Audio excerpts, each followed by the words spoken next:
Okay, and by the way, at the end of the show, I think you heard me, I clapped a bunch of times because, Nice. I like that. because just to make sure that you saw that it was a clap, because I Nice. don't have the Clapper. You're the thinking clapper like an anymore. engineer. It's Yeah, I really know. I nice. miss having the clapper. I mean, there's some control issues going on here. Took the clapper away from me. Well, Oh there my were God. people who were barely touching it. Oh, so well, you that was not me. could- No. That's all right. I don't need it. Okay, we got the go ahead. Okay, from are we ready Twitch. to go? We got the go ahead from YouTube. Hallelujah. Okay. Waiting for the go ahead from Facebook.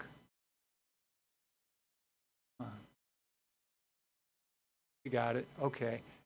Flip the switch. Red light is on. It is. Okay, when you hear the clapper, you're on.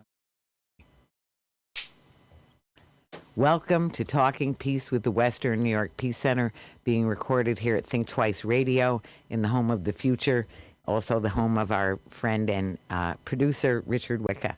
Thanks, Richard. And thank you to our friends at WBNY, Buffalo's original alternative radio station coming out of Buff State University. We thank them very much, and we're grateful to be on the air with WBNY. Also, I'm grateful to our indigenous friends who give us that good example of thankfulness and start every meeting or show off with thankfulness, thinking of Mother Earth that gives us everything we need, that the living waters, the waters of life, the creatures swimming and four-legged flying creatures, and all the plants, nutritional and medicinal, and the trees that give us the air, and the all of the different elements in the creation, and of course our Creator that has given us the original instructions that we must follow if life is to continue in this creation, and the love that motivates. So thank you for that.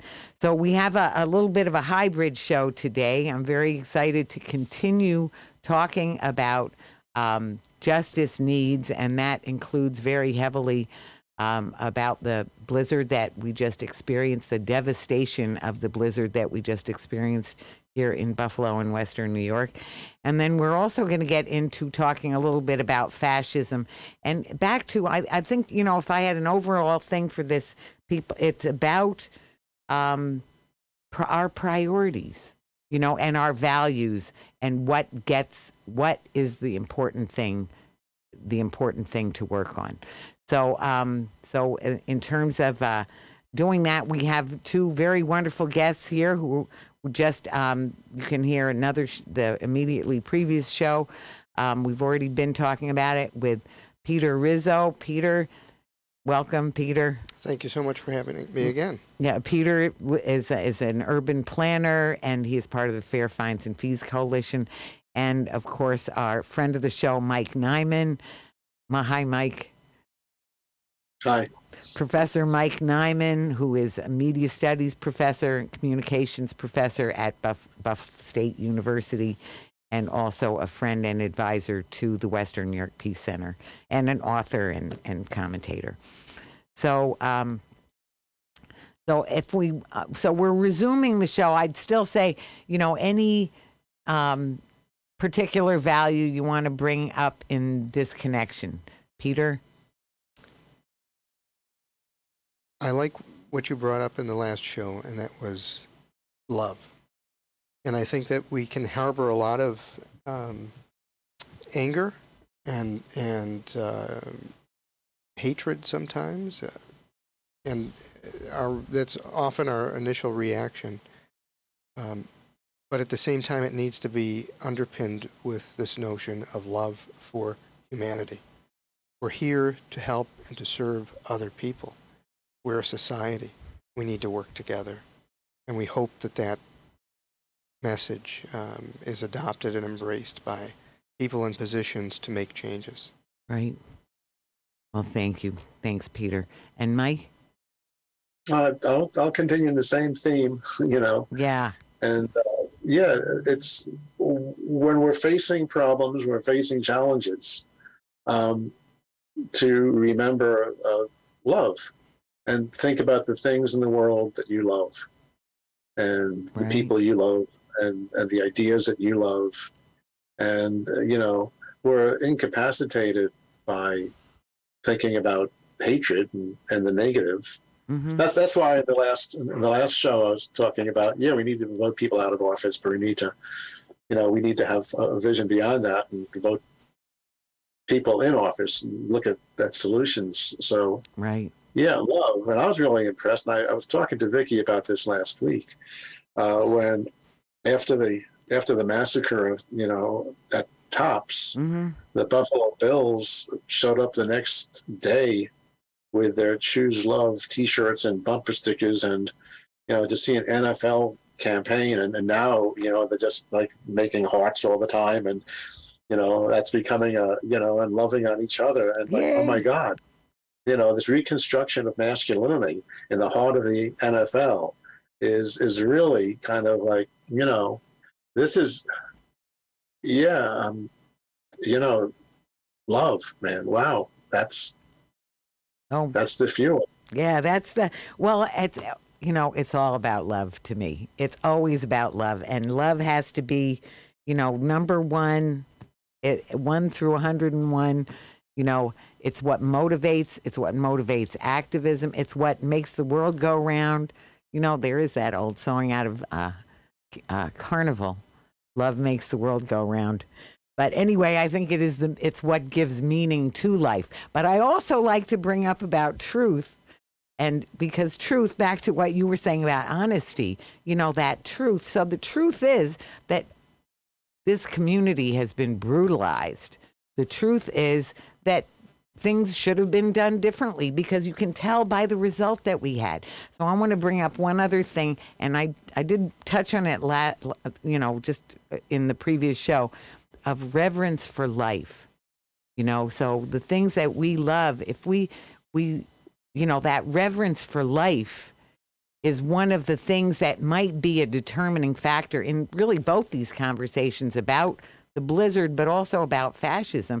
Is reverence for life a motivating factor in fascism? No, Right. no, it isn't. It is not. It is Quite not. the opposite. It's quite the opposite. That would be the An defining. anti-humanist. It would be the anti-love campaign. But anyway, I love what you said about the bills and the redefining of masculinity, because I am so excited about that, because it's such a thing to build on. Because Well, go ahead. You want to defeat fascism, and I know we're jumping ahead of ourselves. Right. You just need to remind people who are supporting fascist policy that they love something. And if you can get them to think about what they love, right? Mm-hmm. And something beyond some, some toxic pill that they've been fed, and that they love their whiteness or something. But really get beyond the BS. What do you love? Who do you love? What do you care about? And suddenly, you're finding the way to defuse fascism. But we'll talk about that later in the hour. Yes. So but anyway, I always love to talk about love. But anyway, so getting back to the blizzard, and I think let us go to that. One of the wonderful things about the terrible blizzard was the wonderful way that people were loving on each other. Not always, not exclusively, but there was so much of that. So I was just telling in the break, talking about this wonderful recognition dinner that was given up in Tonawanda to heroes and sheroes of the blizzard, people who were out there, who were seen on Facebook by the person who organized it. And that included Shakira Autry, who was the one who took in Joe, who was out there and is losing most of his fingers, or virtually all of his fingers and half of his thumb, I think now. But he would have died if it wasn't for her. So she heard him crying out there, and she brought him in, and she nursed him for 2-3 days, begging people to finally get him out. But so there was so much love that was shown by the people who really went out, searching for people. And some of the people who died, they were motivated by love. This young dad to be. He was about to become a dad within a week, and he went out to get things for his neighbors. And maybe not understanding how serious it was, or overestimating what he could do, but he was motivated by love. Anyway, I just think, we want to remember that in our talking about the blizzard, the wonderful heroics that some people did show, opening up the barbershop at CNC Cuts, etc. So how about some more thoughts on the blizzard, and maybe, Mike, if you want to start with some of the things that you didn't get to say yet. I know you had a story. Let's talk. Maybe we're going to talk about the looting, the whole looting mystique, the meme about or misinformation. I had written about in the past, right after Katrina. I wrote about the supposed looting in New Orleans. Mm-hmm. And, when you started digging, and the news, they all covered it, they all covered it, because what it did is it justified, the police setting up a line blocking people from trying to walk over a bridge to escape to the next parish, when New Orleans was being flooded underwater, and then actually shooting people, right? And because why? Because New Orleans is supposed to be out of control and all looting and rioting and so on, which is, these are such, very thinly veiled, racist, tropes. Right. But when you started, so that was a big main, national news story.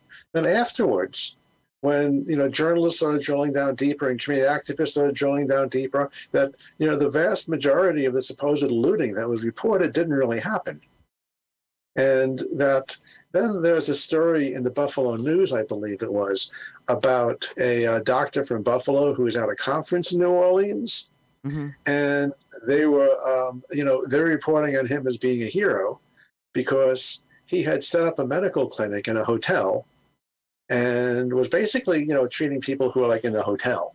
Mm-hmm. It wasn't like going out to the Ninth Ward in a boat to try to, but right. What he did was fantastic and excellent. Sure. And what he did was he had, gone into a pharmacy, broke into a pharmacy with the help of the police mm-hmm. to get all of these medications that he needed to set up this clinic when there were no available emergency services. Mm-hmm. And I'm like, well, isn't he a looter? Right? Right. White doctor. Right. Right. The white doctor, with the blessing of white, I presume, cops, but, Right. So that reminded me about a story in the 2000 snowstorm. Mm-hmm. If you want me to recount that now. Yeah, please. I was at the dentist in mm-hmm. Cheektowaga, uh-huh. and the snow started coming down at 4 inches per hour. But, if the roads were clear, you just go. And, I make it back home, to Buffalo. But it was very poor planning, as Again. with this storm. Right. And it also wasn't forecast as well because we didn't have the skills in forecasting weather to pinpoint it the way we do now. Right. But the storm hit, in late morning, I think. And the mistake for that one was everybody, every business, every school, every institution, every factory, all at the same time. And I said, oh, this is looking bad. We should shut down and send everybody home. And practically almost everybody who had a car in Western New York suddenly got on the road and gridlocked. Right. And right. the roads are perfectly drivable, except that suddenly everybody gridlocked and the snow's coming down 4 inches per hour. And I'm inching along Genesee Street, right. mm-hmm. In Cheektowaga. Mm-hmm. And I'm just like, man, I hope I make it to the east side before this thing shuts down and stops, because right. I don't want to be out there in some snowstorm, freezing with no food, knocking on doors in the suburbs. And right. This is just, from living in the city, it's a stereotype for the most part, but right. And then again, it's not. I knew once mm-hmm. I got to the east side, mm-hmm. and I actually got gridlocked just past Genesee Street heading west near the McDonald's. And sure enough, folks were out and about, we weren't there alone. And So everything Genesee and Bailey. Bailey. Right. Mm-hmm. Bailey Avenue, right. Yep. And, and the snow just kept coming down. Mm-hmm. And for some reason, I don't know, it was 2000. I don't know if I doubt I had a cell phone with me. And, went into, I had like $3 in cash. And for some reason, credit cards were, I have no idea what it was. But like I spent $3 in cash on like little chocolate covered donuts and sitting in the car. Uh-huh. And, and it snows and snows and snows, trapped at that intersection with 3 school buses filled with like 3rd and 4th graders. Oh my God. Which I always joke about. For Right. me, that's my own personal hell, but. No, I'd say send me over there. Yeah. So it gets to be, and it's clear we're spending the night out there. Mm-hmm. So when it gets to be, sundown and it's dark and, it's getting dark and the buses have been idling and they're getting cold and they got to turn the engines off. Mm-hmm. And there's, 3 busloads of kids. Right. We're like, we go to the McDonald's and there's people in there. And they, the people who are working there just close the doors because their bosses called them up and told them to stop serving food and close the doors and lock the place up. And I'm pleading with them to open the doors, me and a few other, the bus drivers and different people, that we got to get these kids into here and get people in there to shelter. And I decide that they're not doing it. So I decide that, listen, we've got to kick in one of these windows and bring everybody into the McDonald's. And, I also decided that I think I was the only person who looked like me, right? Right. So, I'm the only, person who's appearing as mm-hmm. presenting as a white person, and like I've got to do this, right? Right. So I got my boots on, and I'm, putting my back and I'm kicking at this window. This is the embarrassing part, right? The embarrassing part is I couldn't break the damn window. Mm-hmm. But somehow somebody got the idea that, somehow we called the police or the people in the McDonald's called the police. Mm-hmm. But almost instantly, a police officer showed up on a snowmobile. Mm-hmm. And he ordered the folks in the McDonald's to unlock the door. Mm-hmm. And by then, on the radio, the county government had already said there's going to be a state of emergency declared, and we'll be reimbursing businesses for their expenses and feeding people. Mm-hmm. Any businesses that can feed people, just keep records of this. Mm-hmm. And, we told the folks in the McDonald's that, listen, and the police officer told them, you've got to start making food and giving it to these people and keep those records. So the reason why I'm bringing that story up, and that story goes on and on, like what it's like to be in a McDonald's all night long with 3 busloads of children. Uh-huh. But, and lots of parents started getting ways to get over there. Mm-hmm. It wasn't as harsh it wasn't technically a blizzard. It was just a hell of a lot of snow, about 4 feet. Mm-hmm. But the thing was that when somebody finally called the police, and this is a situation that would be in the news for looting, right? Mm-hmm. They broke into McDonald's and started stealing all the food. And when somebody called the police came almost instantly on a snowmobile. And that they ordered the business to open up. And that's why there was no looting there, right? Because it was the same exact thing, except that it was sanctioned. And we saw this in Cheektowaga, where the gentleman you're just referring to did the same thing. Broke into a school, and he probably thought that he'd wind up being arrested. Mm-hmm. He expected it. And that, right. And again, he's a hero. Right. But there are other stories about people who broke in someplace. What about that father who went out looking for food? Okay, he died. What if he didn't die? What if he or somebody else going out looking for food for their neighbors and everything is locked up? And that wasn't the case in other communities. And again, that goes fear. Why do they say to lock the McDonald's up when people are going to actually need that McDonald's? So it's fear that causes people to lock themselves into buildings filled with food. And when you dig deeper into the looting and look at what was looted, there is some stuff that clearly people, I heard, I didn't see, people were stealing a couch. And there's a bar, a wine bar, Sneakers. People were stealing liquor. But if you look overall, we have burglaries every single day in the city of Buffalo. Right. That's not unusual. They're not being brought into the news that there's looting going on out there. You can count those burglaries that seem to be like burglaries. There are not overwhelmingly, what was looted? Dollar Generals. Mm-hmm. You're not going into the Right. Dollar General for any kind of like, electronics or anything like that. And even when they went in with the news and to show you all the damage done, all the shelves where the food were wiped bare, and the rest of the store was like pretty, right? It was still stocked. So again, this trope of looting, and I'm sure that bad things happened, but also remarkably, for what you think of, there was nobody who was injured that I've ever heard about from any of these incidents. Right. There was no violence involved.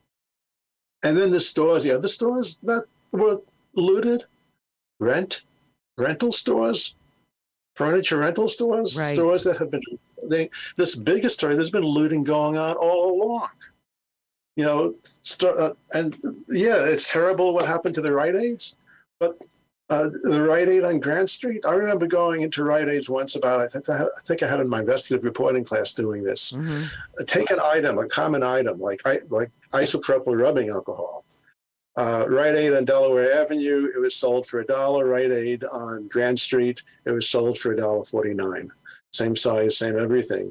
And over, inner city communities where, people don't have transportation options, driving around and getting all the Right. sale prices, tend to have the most expensive prices because it's expensive to be poor. When I was in Right. high school, I had a night job doing inventory all over the New York City area Mm-hmm. of closed supermarkets after they closed for the night.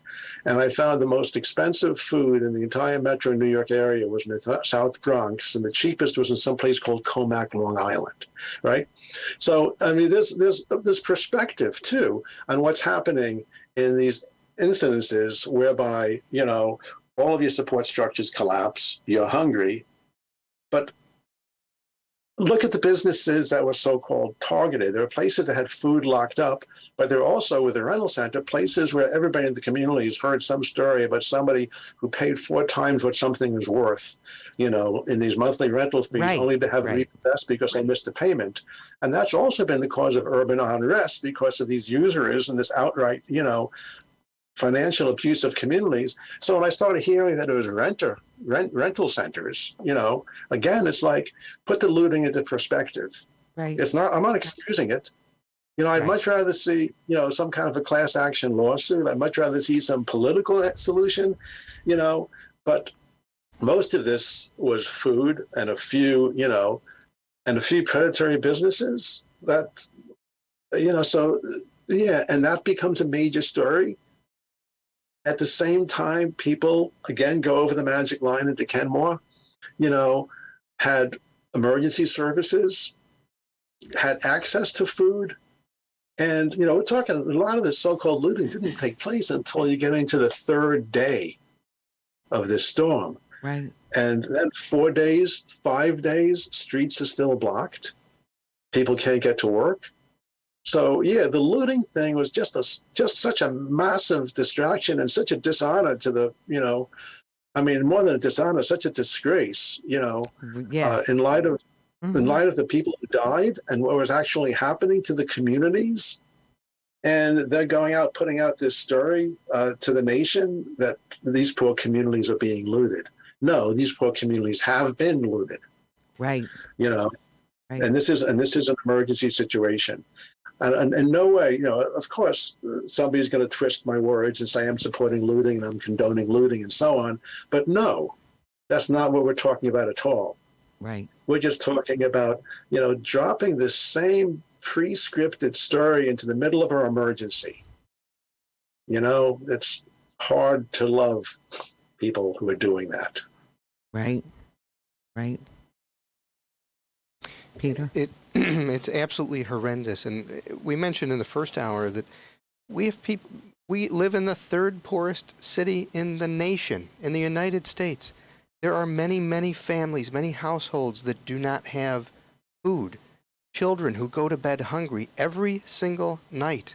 Children who don't have something as basic as underwear. I mean, my sister buys underwear for her children at school. It's disgraceful. And when you have that kind of a situation, Byron Brown knows we're the 3rd poorest city.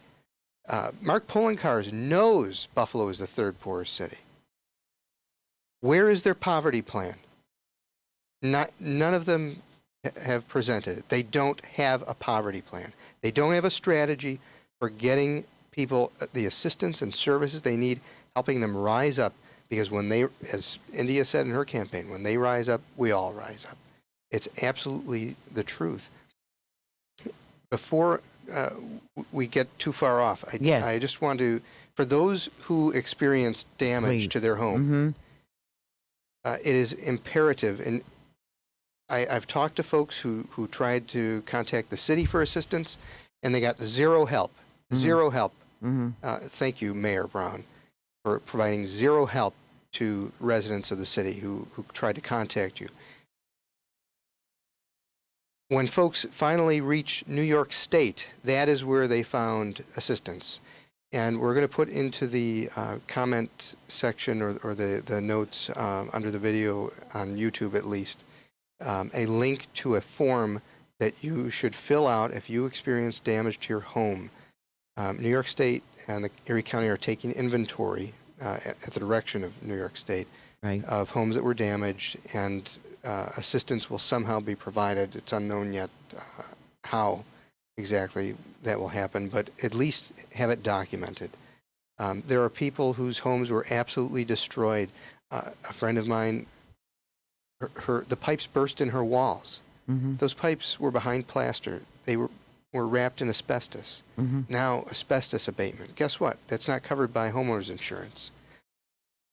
She still has today. Now, we're how many days since the storm? She's got giant fans trying to dry what is left of the interior of her home. Right. And it's just one person. One of our comments on Facebook says 27 days. So thank you for that comment and for that number. 27 days afterwards, people are still facing these issues. And so the relief for assistance, can you just read it aloud too for anybody who's just listening? It's literally a form that was for how they can find it. Yeah. So again, online. It's difficult to find, and that's why. Sure. So we have provided the link. It's on YouTube. So you'd search "Talking Peace," Western New York Peace Center. Find it on YouTube. And also, it'll be for WBNY. It will be in the live stream comments description of the show. It will be there too. But can you just read it aloud for anybody who can't get that far? Sure. It's the 211 WNY, Western New York, Disaster Damage Reporting Form. It is a Google form. It says 211 WNY is collecting damage data from those who were impacted by the blizzard of 22. This data will be used to report back to the city of Buffalo and Erie County. And you can complete it. It's asking for your name, your address, your contact information, household type, whether you rent or own, whether you have homeowners insurance or not, or renter's insurance. Many people do not. Describe the extent of damage, and were you displaced by the damage to your home, and are you still in need of assistance? So also people should be able to call 211. If you can't find it, if it's not popping up, call 211. Tell them you need that to find out how to find that form or where you can pick it up if you don't have internet access.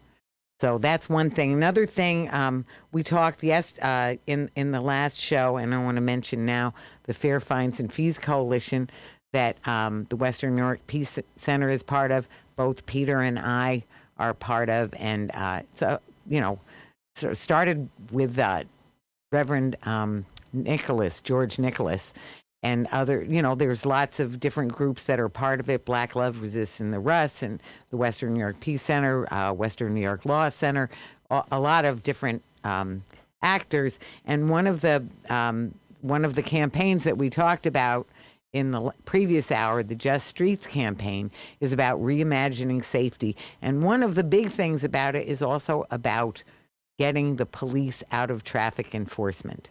Because if we've seen one thing, we've seen time after time where the police in traffic enforcement end up it ends up with a fatality over trivia because of overreacting and and racist responses to people's legitimate fear of what's happening, and sure enough, these people are killed. I mean, so the police need to be out of traffic enforcement. There's other ways of doing it. We can talk about that. So anyway, you can find that Fair Fines and Fees Coalition. Either go on Facebook and look up Fair Fines and Fees Coalition. Fair Fines No Fees Coalition is our secret name. We did get those fines taken off, 15 fines and fees that were put on by the Brown administration when they moved the ticketing authority into the city because they were profiting, again, that extractive, punitive mindset. So those fees have been eliminated. We got we were instrumental in getting the cameras taken down, and we've still got a lot more work to do. So you're welcome to join that group. So I'd like to say about the looting.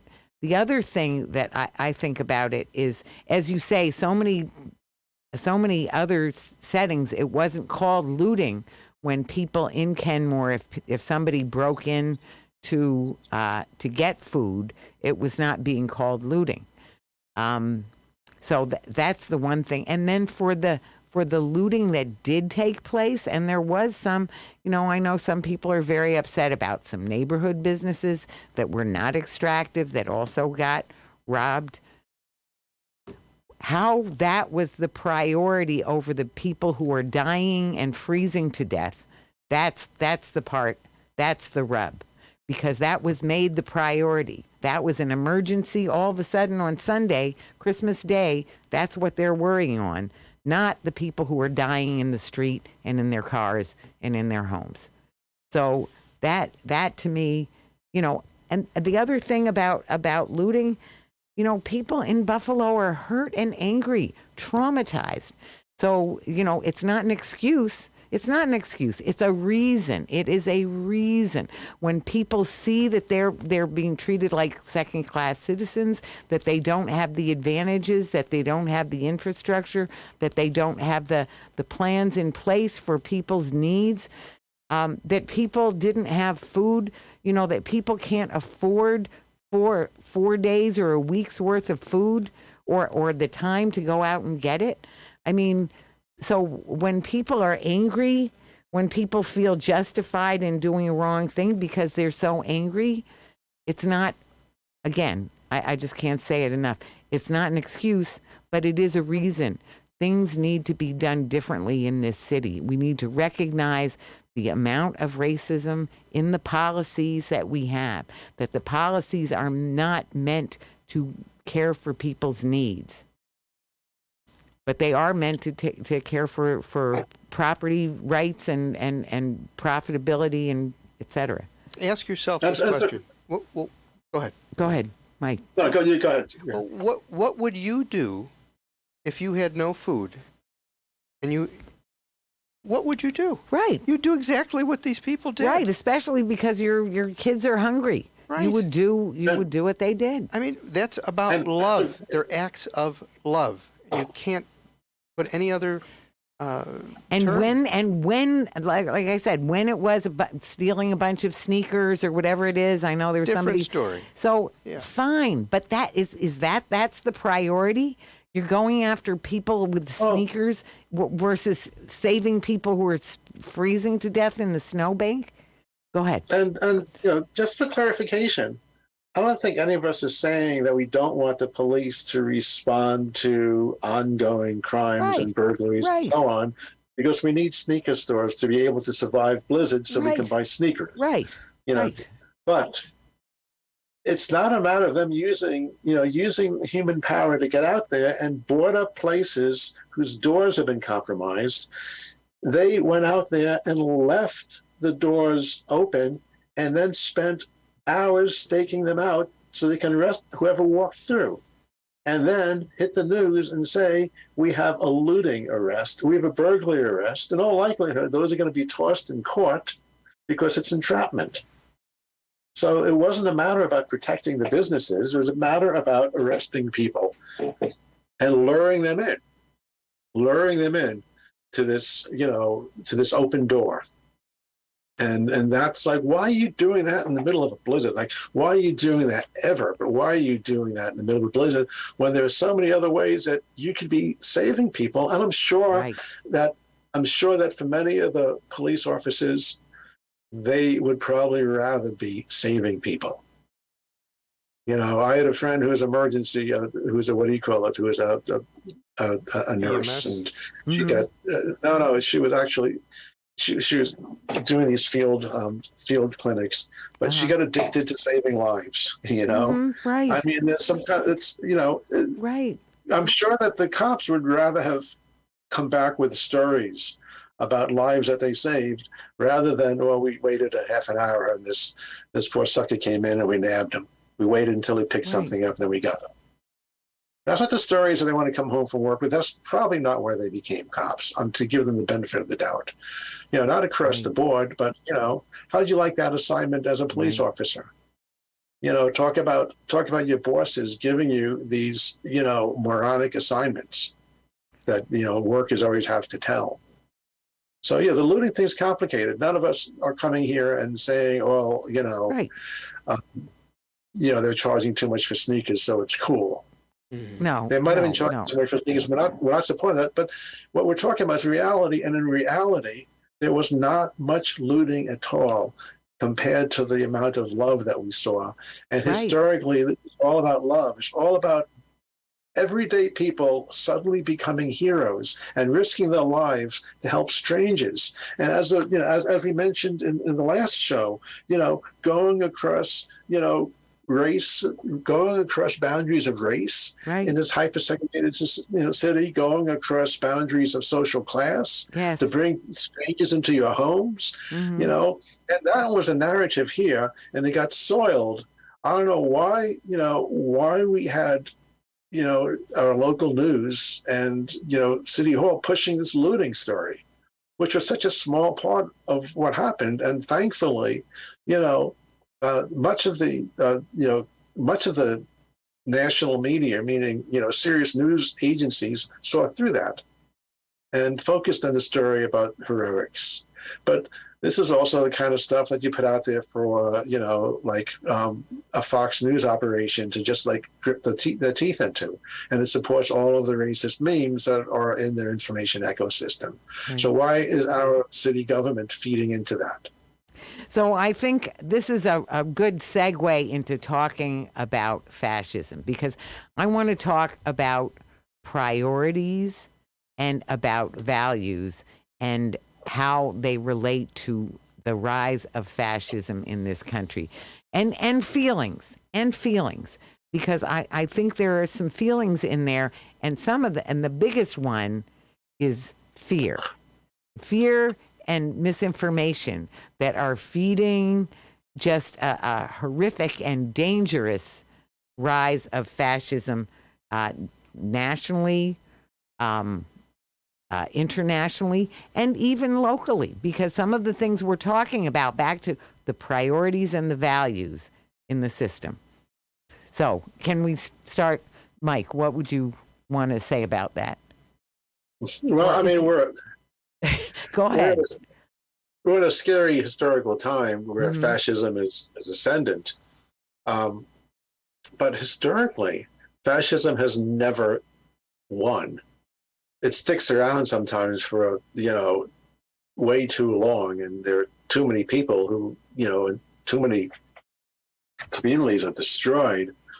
But fascism starts with a big tent, and you start with fear, which is based oftentimes in misinformation or some scapegoat that you can then, fear. Trump played with a few different scapegoats, Mexicans, whatnot, and then fascists always have to have a head-on assault on verifiable empirical reality, because reality is never kind to fascist movements. Honest, true reporting is never kind. So what you do is, you just create doubt. You manufacture doubt on all information sources. So it becomes he said versus she said. He said, it's just an argument. But basically right now you have accurate reporting of events and then total mythologies. So you can't have a political conversation it's interesting when you get to talking to people who are supporting candidates and politicians now who by all definitions of the term are fascist. Mm-hmm. When you talk to them, they don't believe in fascism.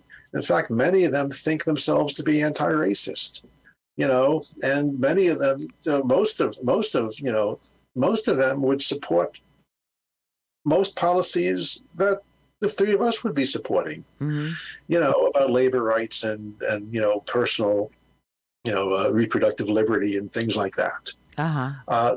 But what we wind up arguing about is not about policy.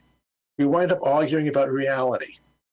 Uh-huh. And you get all these like wild stories. It just goes back to that, what, Goebbels and Hitler termed as the big lie. You repeat it long enough and it becomes a truth. Except for the big lie to really dig in and work, you need to do what Vladimir Putin started out in 2003 doing, which was shutting down all opposition media until by the time you get, 10 years into his governance, you've got an information monopoly. And then you can start controlling what people perceive as reality. We don't have that here at this point in time. We don't have that information monopoly. And so we're in a condition, that's called tree fascism.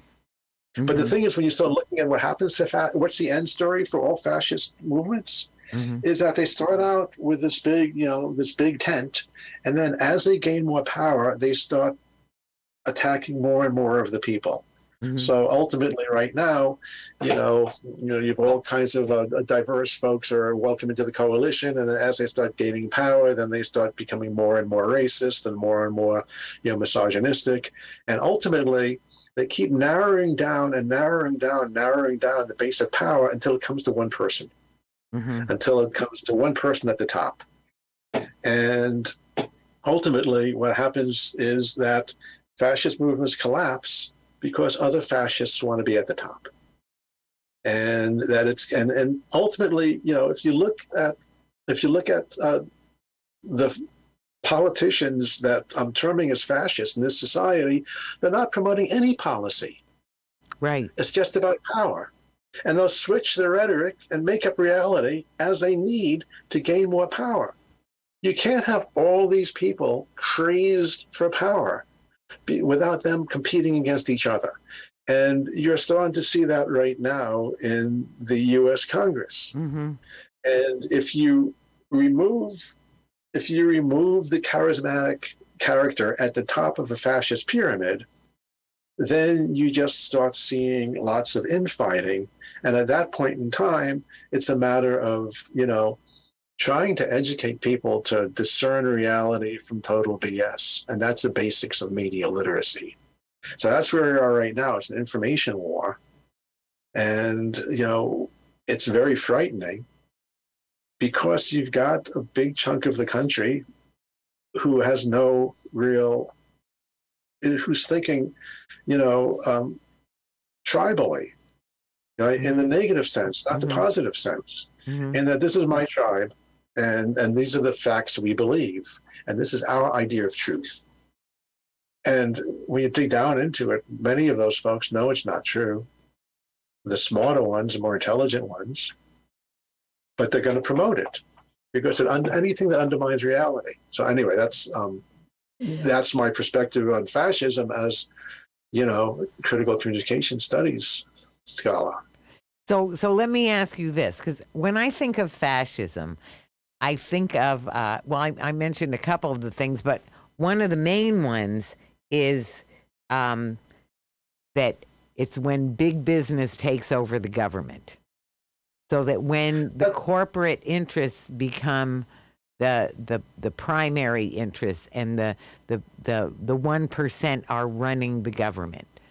So the other thing I think of is they keep calling it populist. When I hear people saying that people like he who shall not be named, that different fascists are populists. I can't believe what I'm hearing, because they're not about the people. They're only about, back to what you said, my tribe. And then But they're popular. But they're popular as personalities. So they're popular. popular, but not populist. Right. Not populist about the people, interested in the people. Well, Is it? they don't have to be interested in the people. They just have to be backed by the people. Mm-hmm. And what you're seeing with a lot, and this goes back to like Father Coughlin and the history of fascism in this country and fascism around the world. Hitler was extremely popular. Right. Putin is popular, right? Mm-hmm. So it's a matter of, what you're doing is you give up all discussion of policy for people who are being crushed by bad policy that hurts them, and you keep it all on a cult of personality. Yeah, the definition of, there's so many textbook definitions of fascism, but there is, and I argue all the time with Bill Weinberg, New York, journalist who I've spoken, and who's like, no, he goes with that corporate, and that's a correct definition, but the more popular definition of fascism is not just this one type of fascism where you might have this economic interest. That sounds more like oligarchy to me. And that, and it goes beyond that. It's about the same set of tools and the same set of historical conditions, which is a full frontal assault on reality, on verifiable reality. And there's the source that I like to use the most, getting up away from the camera, is this book here, How Fascism Works, The Politics of Us and Them by Jason Stanley. And I use it in my propaganda class because, how fascism works is so much entwined with the mediated, perceptions that fascists create, how fascists want to control the narrative. So it becomes about something really silly like looting as opposed to something, really important, which is a failed emergency response that's leaving a community, with people dying. Mm-hmm. So it's always about changing the topic to something that supports the rise of the fascists. There's different, academics will argue about definitions of fascism. Mm-hmm. But if you look at the history of fascism, it all comes together in a few key things. Attack verifiable reality, create alternative, misinformation, take control of the media. So ultimately misinformation becomes the only information. And we see that in North Korea. We see that right now, has formed in Russia, which, was a fairly, interesting society 15 years ago, coming out of, a long, period of authoritarian, state draft. But anyway, I've been on a rant here. No, I that's very interesting. And of course, it's so important what you said, the media in this connection, and back to truth or lack of truth. So and also, go ahead. Fascism instead of the fascist, because I know with discussions you and I have had in the past, and there are people who are looking into, local folks who, they're identifying as fascists and so on. Mm-hmm. And it's like, don't focus on the fascists, focus on the fascism, right? Right. Because if you focus on the fascists, you'll be alarmed, and overwhelmed by how many people you're suddenly calling fascist, who under other circumstances and conditions would be out there risking their lives to save somebody who's very unlike themselves, who is freezing in a snowbank in front of their house. Go ahead. No, I'm done. Well, you just made me think of this. I think that it's so key that people should realize. Let me say, one time I was talking with somebody who's quite, let's say, politically Republican. And he said, as we were talking more, he said, well, I think we have very different values. And I said, I doubt that we have very different values. I think we have a very different idea of what is going on. back to what you said about what is the reality of the situation. So I think of two things. One, that people, they may not know what's going on, so they only know what they're hearing. If all you listen to is Fox News, that's all you're hearing. So you believe it. If this is your trusted source. The other thing is people get locked into a community. So if all your friends are thinking one way, this is cult behavior, right? That we know that even when the cognitive dissonance is getting difficult, people still, they won't abandon it, or it takes a lot before a person will abandon it, because a lot of times you're abandoning your entire support network, all your friends and family, they're all in this thing. If you don't agree, you're out of the picture. You're an outcast, you're a traitor, or you're whatever.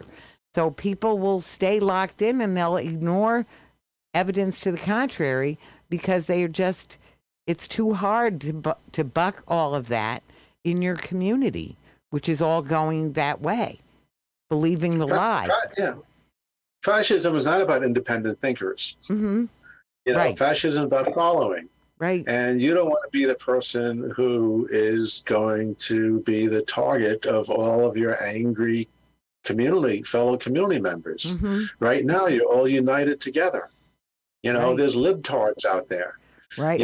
So that, and you don't want to be, and it goes back to I think about homophobia growing up in my neighborhood in South Brooklyn. Mm-hmm. So people had to perform homophobia just so nobody would think that they were gay, in which case they would then be the victims of the homophobia that they know all too well because they've been perpetuating it.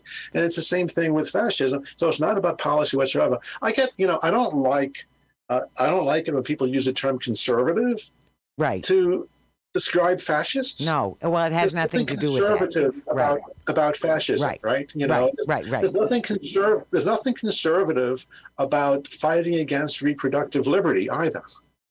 Reproductive freedom. This is not conservative. These words are getting all twisted up, right? Right. And we're losing the language to talk about what's going on here. But the people that are a threat to power, people who are denying elections, the people who want to, suspend the Constitution, right? They are not patriots. They are not putting this country first. No. They are not conservatives, and they're not traditional Republicans. They're people who have hijacked the Republican Party. Right. And Joe Luzzi was a very well-known right-wing Republican commentator with, I think, his Politics WNY was his blog, and he'd be quoted oftentimes in the media. And Joe is a friend of mine. We had fantastic policy disagreements, and we would have very lively, meetings over lunch and discuss them. And I would invite him in to speak to my classes to liven up the discussion, because students are just too quick to all parrot what the professor what they think the professor thinks. Right. So I really miss arguments with conservatives. Right. And old school Republicans, because it sharpens my idea of policy, it sharpens their ideas of policy, and we get to really articulate our thoughts better. Right. And there's nobody out there in this fascist movement, who I'm not going to sit down with, Marjorie Taylor Greene, or Bobart, or, it's like, I don't want to sit at a table with people who just look at me and want me dead because of my ethnicity, right? Right. So, there's no policy discussion, because fascism is not about policy. Right. It's about control. Mm-hmm. And, so they'll call themselves communists in the Stalinist era, but it smells a lot like fascism. The Nazis were fascists, but they called themselves National Socialists. Right. Yeah. And it doesn't really matter. It's fascism, and that's the F word. Nobody would use the F word in 2015 and 2016 when fascists were ascending into elected power, because it was too controversial to call a fascist a fascist. So we're stripped of the very language to describe the political movement that we're seeing unfold in front of us that threatens our lives. Although they were very quick to start talking about Antifa, like anti-fascist was a bad thing. So that was a little suspect. My dad was an anti-fascist. I always, Right. Anytime, Mine he too. fought in World War II Mine too. Yeah. rather heroically, Right. and had killed many fascists. That's a way to shut down a conversation. My dad, my dad killed lots of folks like you. But it's like I got to remember the. Well, the this love is thing, where right? this is where we just. I got to show my love.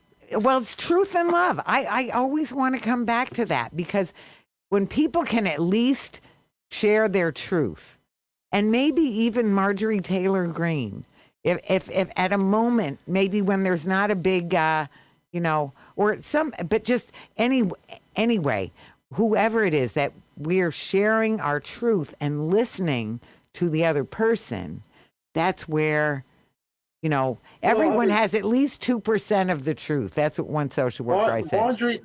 Marjorie Taylor Greene, I doubt she believes anything she espouses. Uh-huh. So you're not gonna sit down and just get to the truth and have this eureka moment, because, and this is what you're seeing with a lot of these fascists in Congress, is that they don't believe anything that they're saying. No, right. Right. It's basically about, I remember in college, I could run in front of a crowd and grab a microphone and get the whole audience cheering at a demonstration. But, people get addicted to that. And then ultimately, they won't be talking about policy. They'll just be talking about whatever it is to get the crowd cheering. And then suddenly you adopt that toxic message as your message because you're now a leader. Well, I want to say, first of all, you're giving me more ideas for shows, and I know that Deidre will do plenty of them. So we're grateful to have Talking Peace. Grateful that you've come on. Thank you. I'm so glad that we had some more time to talk about the blizzard, because that really needs to be discussed, and it needs to continue to be discussed. And so does this, because we have a lot of work to do, but we're doing it. So couldn't be more grateful to you, Mike, for coming on. To you, Peter, for coming on. These are important issues, and we're going to keep talking about them. Meanwhile, I'll just mention, the Western New York Peace Center does have an open house and annual meeting this coming weekend, Sunday. So it's at 1272 Delaware. You can see it on our website, wnypeace.org. But meanwhile, thank you so much. I just want to also thank Peter, because I come on your radio show and I'm really good about identifying problems. Peter's working on solutions. Well, you're working on solutions too. Yes, you are. I know you are. That's what you're doing at Buff State, right? That people can see through the things. Anyway. I'm trying to spread the love. Right. Spread the love. We will. So that it's been a great show. Thank you. Thank you both so very much. Thank you, Richard. Thank you, listeners.